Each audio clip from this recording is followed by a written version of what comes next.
हमने शहर को दी एक नई पहचान, हम हैं सिंघानिया बिल्डकॉन। राजस्थान की गहलोत सरकार ने कर्मचारियों की पुरानी पेंशन बहाल कर दी है, जिसके बाद मध्य प्रदेश में और बाकी राज्यों में भी पुराने पेंशन की बहाली की मांग तेज हो गई है।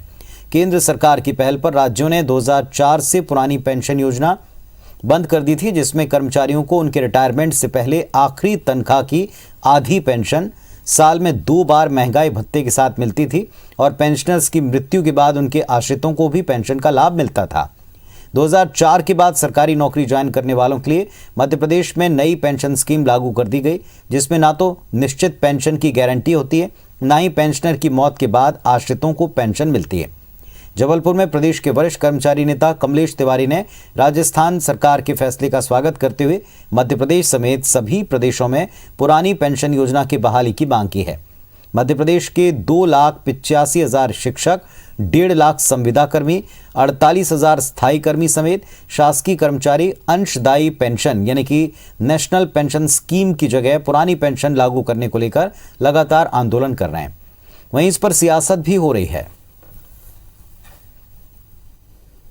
पूरे प्रदेश ही नहीं, पूरे देश के जिन जिन राज्यों में पुरानी पेंशन नहीं मिल गई थी, एनपीएस की पेंशन मिल गई थी, वहाँ के कर्मचारी बड़े खुश हैं कि जब राजस्थान सरकार ये काम कर सकती है तो मध्य प्रदेश में जो शासन है, मध्य प्रदेश की जो सरकार है, वो इस व्यवस्था को लागू क्यों नहीं कर सकती। हर्ष इसलिए व्याप्त है कि अब रिटायरमेंट के बाद में जीवन का एक सहारा है, पेंशन बहुत बड़ा सहारा है। और जैसा सुप्रीम कोर्ट ने कहा कि जीवन ऐसा होना चाहिए रिटायरमेंट के समय, संध्या काल के समय, कि आनंददायी होना चाहिए, तो इस पेंशन से जो है आदमी को भीख जैसे गुजारा नहीं करना पड़ेगा। निश्चित तौर पर पुरानी पेंशन 2005 के पहले जो अटल बिहारी वाजपेयी जी ने जिसमें बैन लगा दिया था वो लागू होना चाहिए और कर्मचारी को राहत मिलना चाहिए भाई।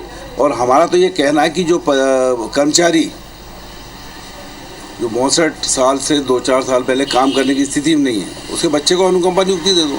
कांग्रेस की मांग उठाने की आवश्यकता क्या है, जिनने खुद ने कुछ कर्मचारियों के लिए नहीं किया, जो उन्होंने कर्मचारियों को जो कहा वो एक भी चीज पूरी नहीं की, उसको सवाल उठाने का ही अधिकार नहीं है।